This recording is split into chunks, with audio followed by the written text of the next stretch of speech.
भाई और बहनों, मातृशक्ति को नमन। आपका हार्दिक स्वागत है, अभिनंदन है, सत्कार है। सनातन सत्य दृष्टि विज्ञान पर आधारित है। दृष्टि विज्ञान का मतलब रियल पुरुषार्थ। रियल पुरुषार्थ का अर्थ यह है कि आपका संबंध आपकी चेतना से, आपके अस्तित्व से, आपके अपने से, स्वयं से आप जुड़ जाते हो, जो कि अनंत सुख का धाम है, और उसको आप प्राप्त कर लेते हो। इसका मतलब स्नेह स्नेह आप मुक्ति की ओर बढ़ते हो, ब्लिस की ओर बढ़ते हो। ये सारा कार्य हम अलग अलग एपिसोड्स के माध्यम से करते हैं। तो आज बहुत सुंदर एपिसोड लेकर के आपके सामने प्रस्तुत हो रहे हैं। आज का हमारा जो विषय है गुरुकुल शिक्षा प्रणाली, बहुत ही सुंदर विषय है। देखिए कि हम कुछ पिछले युग के अंदर आपको ले जाते हैं, आज से जो है सैकड़ों वर्ष पुराना, जो कि आदर्श शिक्षा प्रणाली थी। कि हमारे पुराने ज़माने में भारतीय संस्कृति के अंदर चार जो है वो वर्ण हुआ करते थे, ब्राह्मण, क्षत्रिय, वैश्य और शूद्र। और इस वर्ण व्यवस्था के साथ साथ में जो हमारी जो आश्रम व्यवस्था भी थी, उस समय में 100 वर्ष की उम्र गिनी जाती थी। तो है शरेद शतम। इसका अर्थ यह है कि व्यक्ति 100 वर्ष जीता था पहले, क्योंकि वो प्रकृति की गोद में रहता था और प्रकृति उसके भीतर एक इम्यून सिस्टम लगा करके, यूनिबिल्ट सिस्टम लगा करके भेजती थी। वो शर्त थी उसके साथ में हमारी प्रकृति की, तुम मेरी गोद में रहोगे, तुम मेरे नियमों का पालन करोगे, तुम प्राकृतिक जीवन जियोगे, तो तुम्हारी उम्र 100 वर्ष की थी। और 100 वर्ष की उम्र को 4 भागों में विभाजित किया जाता था। 25 वर्ष की उम्र तक ब्रह्मचर्य आश्रम हुआ करता था, जो कि आज का हमारा विषय है गुरुकुल शिक्षा प्रणाली, जो कि 25 वर्ष की अवस्था तक ली जाती थी। और 26 वर्ष से 50 वर्ष की अवस्था में गृहस्थ आश्रम हुआ करता था, जिसके अंदर ब्याह शादी करके अपने बाल बच्चे होकर के बाल बच्चों को पैरों पर खड़ा करना वो उत्तरदायित्व होता था। और जब वो पूरा हो जाता था 50 साल की अवस्था के अंदर, 51 से 75 साल तक वानप्रस्थ जीवन होता था। मैंने भी गुरु कृपा से 55 साल की उम्र के अंदर वानप्रस्थ ले लिया था। 20 वर्ष से वानप्रस्थ जीवन बड़े आनंद के साथ जी रहा हूँ। वानप्रस्थ का अर्थ होता है घर में रहते हुए, घर से दूर, वो परार्थ की चेतना पे काम करता है, वह परस्परोपग्रो जीवानाम की चेतना से काम करता है, और वह जो है live and let other lives के फॉर्मूले पर चलता है। और 51 वर्ष से और 75 वर्ष से 100 ईयर्स तक जो है वह संन्यास आश्रम हुआ करता था। और आज हमारे संविधान में संन्यास लेने की उम्र जो है 9 वर्ष के बच्चा, जो जिसको कि हमारी जो संविधान के अंदर जो धार्मिक स्वतंत्रता है, 9 वर्ष का बच्चा संन्यास ले सकता है। यानी संन्यास के अंदर कोई उम्र का फ़र्क नहीं रहता था, कोई उम्र की बात नहीं होती थी। ये तो हमारी आश्रम व्यवस्था के अंदर बताया गया संन्यास आश्रम का मैच्योरिटी होने पर। तो भाई और बहनों, पहला आश्रम जो हमारा है ब्रह्मचर्य आश्रम, वह गुरुकुल एजुकेशन से जुड़ा हुआ था, गुरुकुल शिक्षा प्रणाली से जुड़ा हुआ था। उसका हम आज विवेचन करेंगे कि हमारे चारों वर्ण होता है, ब्राह्मण, क्षत्रिय, वैश्य और शूद्र, इनके अलग अलग गुरु होते थे और वो अलग अलग तरह की शिक्षा देते थे। सब गुरुओं के आश्रम हुआ करते थे, और इन आश्रम के अंदर जो है जिसको जैसी शिक्षा लेनी होती थी वो सभी तरह के विद्यार्थी जाते थे, और वो शम और श्रम के जो है सिद्धांत के ऊपर काम करते थे, उन गुणों को प्राप्त करते थे। विद्या ददाति विनयम के गुण पर प्राप्त होते थे, उनको गुण दिए जाते थे। मुख्य पुरानी शिक्षा प्रणाली गुरुकुल में और आजकल की शिक्षा प्रणाली में अंतर यह है कि पुराने समय में शिष्य और गुरु परंपरा बहुत ही सुंदर थी, और उस परंपरा के अंदर रह कर के जो है वो गुरु अपने उसको शिष्य को बच्चे के समान समझ करके, पुत्र के समान समझ करके उसको सभी तरह की जो शिक्षा का वो जैसे अधिकारी है, ब्राह्मण है तो ज्ञान दिया जाता था, क्षत्रिय है तो उसको जो सुरक्षा यानी जो है सैन्य बल वगैरह, तीर भाला और पिस्तौल ये सिखाया जाता था, वैश्य है उसको कृषि अस्सी मसी और कृषि यानी खेती बाड़ी का काम है और जो है बिजनेस का काम है, लेन देन का काम सिखाया जाता था, शूद्र है उसको सारी सेवा का कार्य जो है शूद्र को दिया जाता था। समाज में जितनी सेवा होती थी शूद्र करता था। और उस गुरुकुल एजुकेशन में सबसे बड़ी व्यवस्था यह थी कि सबके गुरुओं के आश्रम है नदी के तट पर बसे हुए होते थे और पर्वतों की गोद में होते थे और वहाँ पर हरियाली और वहाँ पर चहकते हुए जो चिड़िया, मोर और पशु पक्षी सभी वो वहाँ नाचते रहते थे। पूरा प्राकृतिक जीवन, हरियाली का जीवन, सीनरी का जीवन, उस प्रकृति के बीच में रह कर के स्वयं सारा कार्य अपने हाथ से करना, यानी लकड़ी भी जो है वो बाहर से लाना, भोजन पकाना वो लकड़ी से करना और जो है सब मसाले वगैरह, आटा वगैरह खुद हाथ से तैयार करना, पूरा जीवन श्रमशील होता था। तो उस प्रकृति गोद में श्रमशीलता के वातावरण में रह कर के बच्चा जो है उदंड नहीं होता था, बच्चे में कभी भी सुपीरियरिटी कॉम्प्लेक्स नहीं आता था, कभी अहंकार नहीं आता था, क्योंकि गुरु विनयशील होते थे और गुरु सबसे पहले ज्ञान देने पर उसको विनय का ज्ञान देते थे। गुरु की सनिधि में रहते ही वो विनय सीख लाता था और उनको बताया जाता था कि विनाश का कारण है वह अहंकार है, उसको सबसे पहले छोड़िए, वो सबसे पहले उस पर कुठाराघात किया जाए, वो छुड़ाया जाता था। गुरुकुल एजुकेशन और आज की एजुकेशन में बेसिक डिफरेंस ये है, आज डिग्री दे करके और व्यक्ति को अहंकारी बनाया जाता है। पुराने ज़माने के अंदर वह डिग्री तो प्राप्त करता ही था, उसको पंडित बनाया जाता था। विद्वान और पंडित में बहुत बड़ा फर्क होता है। जो विद्वान होता है वो शास्त्रों का ज्ञाता होता है और वो शास्त्रों का ज्ञाता होने पर अहंकारी भी हो जाता है। जरूरी नहीं हर एक अहंकारी हो, लेकिन अहंकारी हो जाता है।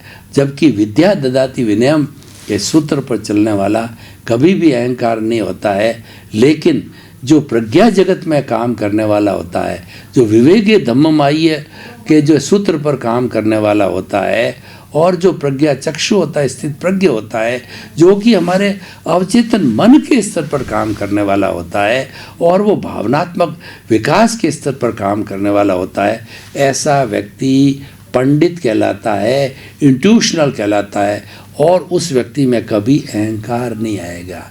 उसकी प्रज्ञा जागृत हो जाती थी, वो प्रज्ञा का संसार है और वो विनयवान होगा और किसी को दुख नहीं देगा, किसी का शोषण नहीं करेगा और वो अहंकार नहीं करेगा, अपने आप को सुपीरियर नहीं मानेगा, वो तो लोक कल्याण के अंदर अपना जीवन लगाएगा। ये बेसिक डिफरेंस जो हमारी गुरुकुल एजुकेशन और वर्तमान की एजुकेशन में है। आज वर्तमान की एजुकेशन का हमारे नरेंद्र भाई मोदी की कैबिनेट ने नई शिक्षा नीति लाए हैं, उसके अंदर हमारी गुरुकुल एजुकेशन का काफ़ी हद तक समावेश किया गया है। उसमें राष्ट्रीय चरित्र की बात की गई कि राष्ट्रीय चरित्र का निर्माण होना चाहिए, यानी विद्यार्थी के अंदर ज़्यादा से ज़्यादा सत्व गुण जो है वो डाला जाना चाहिए, उसके अंदर जो विनय पैदा की जानी चाहिए, उसके अंदर अच्छे संस्कार दिए जाने चाहिए, ताकि कि वह विद्या ग्रहण करके समाज के निर्माण का कार्य करे और अपने अहंकार के वशीभूत होकर के अपराधी न बने, आतंकवादी न बने और उस विद्या का दुरुपयोग नहीं करे। आज देखिए कि हम क्या देख रहे हैं कि हमारे समाज में भी देखिए, जो बेचारा कम पढ़ा लिखा गांव का व्यक्ति है वो बहुत कम अपराध करता है, लेकिन पढ़ा लिखा व्यक्ति कितने कितने अपराध करता है, एटीएम उखाड़ देता है। वो आज जो नई टेक्निक वो टीवी पे सीखता है उसको अप्लाई करता है, एटीएम उखाड़ता है, चोरी करता है, डकैती करता है, हिंसा करता है, आतंकवाद करता है, रेप करता है और कितने कितने, और अपराध में आप जाकर के देखिए कितनी मिलावट करता है, मसालों में मिलावट करता है, घी तेल में मिलावट कर लेता है, दवाइयों में मिलावट कर देता है। ये क्यों आती है? ये इसीलिए आती है कि उसने विद्या का, शिक्षा का दुरुपयोग किया है। उसने उसके मूल हार्द विनय को या गुरुकुल प्रणाली के मूल हार्द गुणों को जो है वो प्राप्त करना, वो उससे दूर हट गया। क्योंकि शिक्षा वह होती है जो व्यक्ति को सिविलाइज्ड बनाती है, व्यक्ति को सच्चा इंसान बनाती है। हमारे और पशु के बीच में भेद रेखा है, यह शिक्षा की है। और वो शिक्षा प्राप्त नहीं है पशु, और हम शिक्षा प्राप्त हैं, ये बेसिक डिफरेंस है। शिक्षा प्राप्त करने से हमारे भीतर सज्जनता का गुण आएगा, दुर्जनता का गुण तिरोहित होगा, और हम दूसरे किसी को कष्ट नहीं देंगे, दूसरों को बड़ों का सम्मान करेंगे, दूसरों के साथ अच्छा व्यवहार करेंगे, यानी हमारे में विनय डेवलप होगी। तो ये फिर प्रयास किया जा रहा है कि शिक्षा नीति के अंदर जो दोष आ गए हैं, उन दोष को हटा करके पुनः स्टूडेंट को विनयशील बनाना और राष्ट्रीय चरित्र की भावना पैदा करना और रोजोन्मुखी बनाना। रोजोन्मुखी हमारी जो पहले की गुरुकुल प्रणाली थी, क्योंकि वो प्राप्त करके जब गृहस्थ जीवन में आता था तो वहाँ पर इतना बड़ा साइंस डेवलप नहीं था, उसको अपना घर का जो पुस्तैनी कार्य है वो करता ही था, करना ही होता था। लेकिन आज साइंस के डेवलप के साथ साथ में इंसान जो है वो उनको साइंस के यंत्रों का उपयोग करके भी बहुत कुछ बदलाव लाया है। हम साइंस के विरुद्ध नहीं हैं, परंतु हम तो ये बताना चाहते हैं कि विज्ञान गति देता है, और जो हमारा दर्शन है, अध्यात्म, वो दिशा देता है। दिशा जरूरी होता है। हमारा सनातन सत्य है वो दिशा के आधार पे, वो दृष्टि विज्ञान पे आधार है। हम और कुछ नहीं करते, मात्र आपकी जो कुबुद्धि है, आपकी जो दृष्टि बिगड़ गई है, आपका जो रॉन्ग बिलीफ आपके भीतर पैदा हो गई है कि मैं तो शरीर ही हूँ, और शरीर को समझ करके मैं और मेरा के आधार पे मेरा घर, मेरा परिवार, मेरा धन, मेरा दौलत, मेरे बाल, मेरे बच्चे, मैं किसी का पति, मैं किसी का जो बेटा, मैं इतना बड़ा विद्वान, मैं भारत का प्रधानमंत्री, मैं भारत का राष्ट्रपति, और यूं करके अहंकार को स्थान देता है। मैं I plus my is equal to जो है वो आपकी जो है bonded soul is equal to अज्ञान, और I minus my is equal to pure. I में से माई को निकाल दीजिए। माई देखिए, यह घर मेरा है, इसका मतलब यह कहने वाला दूसरा है और मेरा घर कहने वाला अलग है, यानी शरीर अलग है और आत्मा अलग है। जब इस भेद विज्ञान को मान लेते हैं, इस भेद विज्ञान को हृदयंगम कर देते हैं और हमारी अनुभूति में ले आते हैं, सबसे बड़ी हमारी जागृति होनी चाहिए। जागृति हमारे चेतन तत्व की तरफ होनी चाहिए। हमारे भीतर जो प्रभु है, जो भगवान है, और जो कि मुक्ति प्राप्त करने वाला है, वो ब्लिस उसका गुण है, और उसको उस ब्लिस के गुण को प्राप्त करने के लिए जो उसके भीतर कर्मों का जो पर्दे आए हैं वो हटाने की कोशिश करनी चाहिए।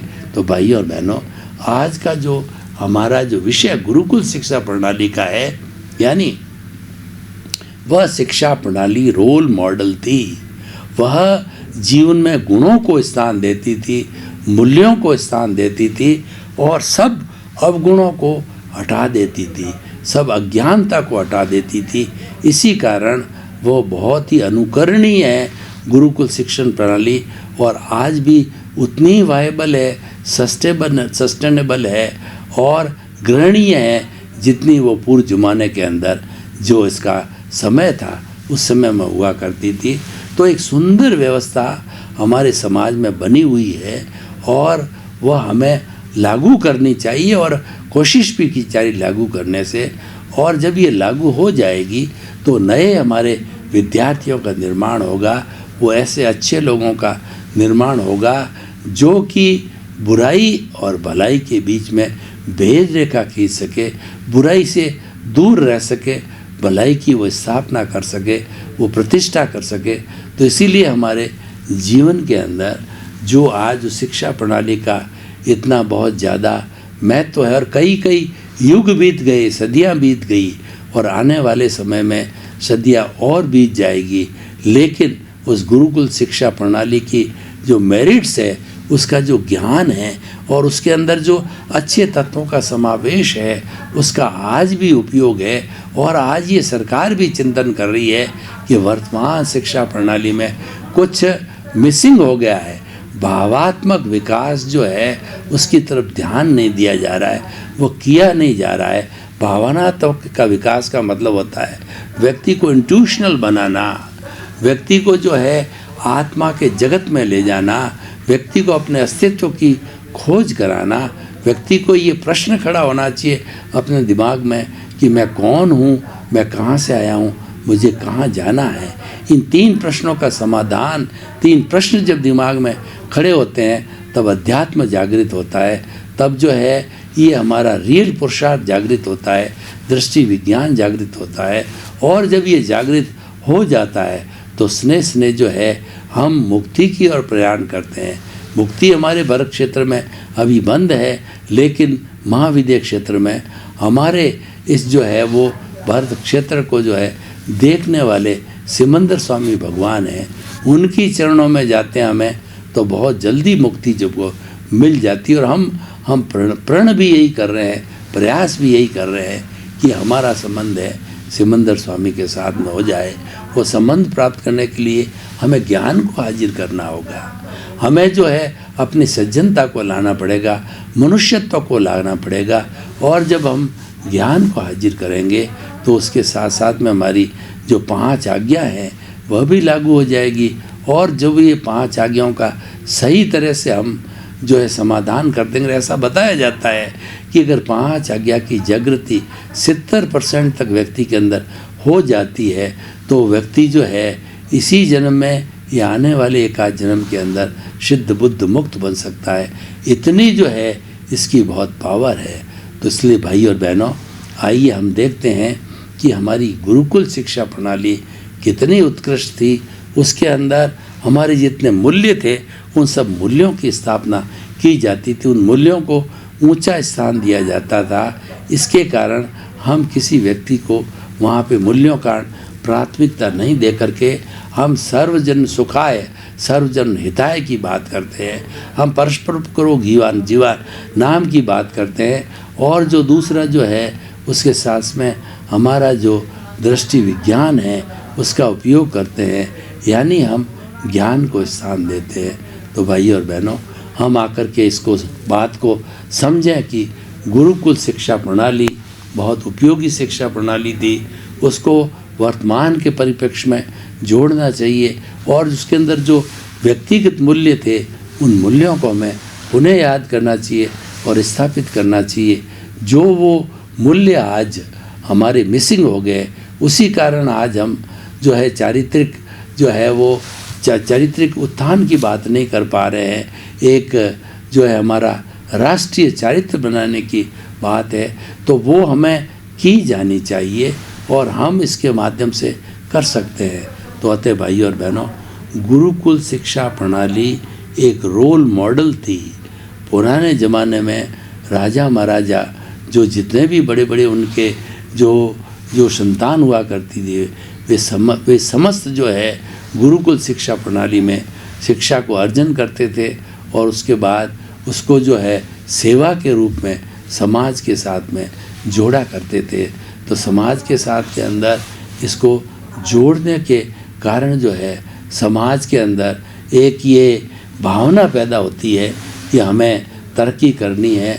तो हमारे जो है भीतर दोनों तरह के रोल मॉडल है, गुरुकुल शिक्षा प्रणाली का मॉडल है और एक जो है हमारे चेतन तत्व आत्मा का जो है भगवान का जो हमारा कहना चाहिए रोल मॉडल है या उसका जो तत्व है वो हमारे सामने है, तो उसका समाहित किया जाना चाहिए।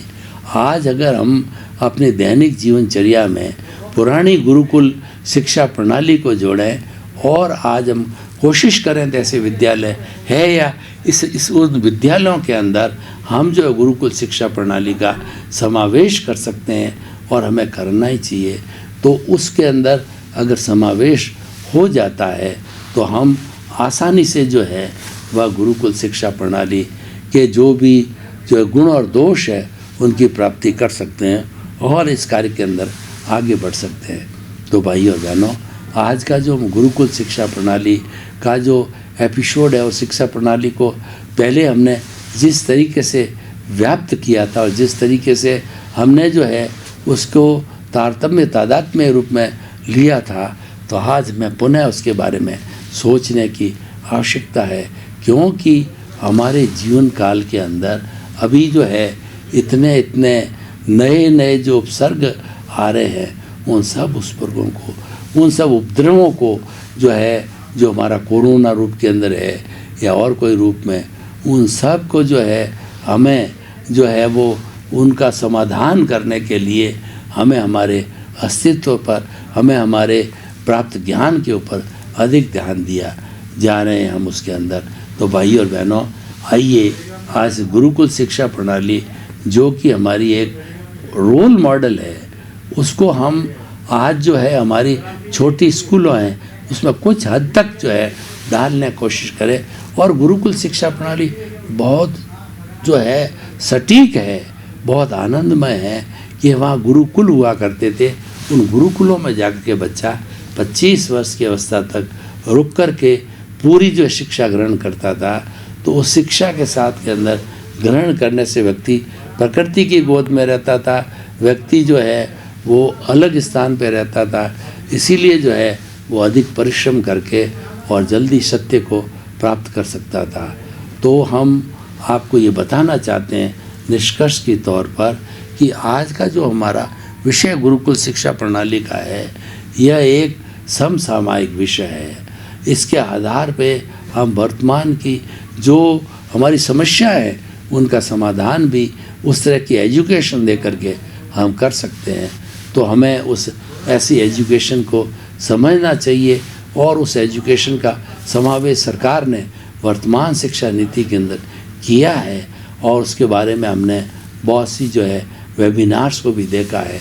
तो ये एक सुंदर गुण है, ये अच्छा गुण है कि अहिंसा का ज़्यादा से ज़्यादा समावेश होना चाहिए और उसके साथ साथ में हमारा जो जीवन है उस जीवन को अच्छा जो है बनाने के लिए हमें थोड़ा जो है वो हमारे जितने भी संस्कार है उनको ठीक किया जाना चाहिए। तो भाई और बहनों, आइए आज हम जो है हमारी जो है गुरुकुल शिक्षा प्रणाली और वर्तमान की जो शिक्षा प्रणाली है उन दोनों को आपस में जोड़ने की कोशिश करें, क्योंकि एक दूसरे के पूरक है और एक दूसरे को सपोर्ट करने वाले हैं। तो उनको अगर जोड़ा जाएगा तो हमारी वर्तमान की शिक्षा प्रणाली, जिसमें भावनात्मक कोशेंट, जिसमें इमोशनल कोशेंट कहा जाता है, वो बिल्कुल नहीं है। उसको जोड़े बिना हमारे जितने भी गुण हैं, हमारे दोष हैं, जिसको हम क्रोध, मान, माया, लोभ कहते हैं, कषाय कहते हैं, उनको जीता नहीं जा सकता। तो उसके अंदर वो जोड़ा जाना चाहिए। तो जिस तरीके से हम जो है वह वर्तमान और भूत दोनों का समन्वय करके एक होलिस्टिक आंसर ला सकते हैं, होलिस्टिक स्थिति ला सकते हैं। भाई और बहनों, आपका बहुत बहुत धन्यवाद। आप हमारा ये सनातन सत्य कार्यक्रम देखते रहिए। इस कार्यक्रम में आपको बहुत से मेरिट्स मिलेंगे, बहुत से गुणों को बताया जाएगा, बहुत सी शिक्षाएं दी जाती है, ताकि कि आपको जो है जो दृष्टि विज्ञान मिले, आपको रियल पुरुषार्थ मिले और आप अपने अस्तित्व के साथ में जुड़ करके और धीरे धीरे अपने परिवार के साथ रह करके सिद्ध, बुद्ध और मुक्त बन सको। इसी क्रम में आपका जीवन आनंदमय, मंगलमय हो। आपके प्रति बहुत बहुत शुभ। ठीक है सर।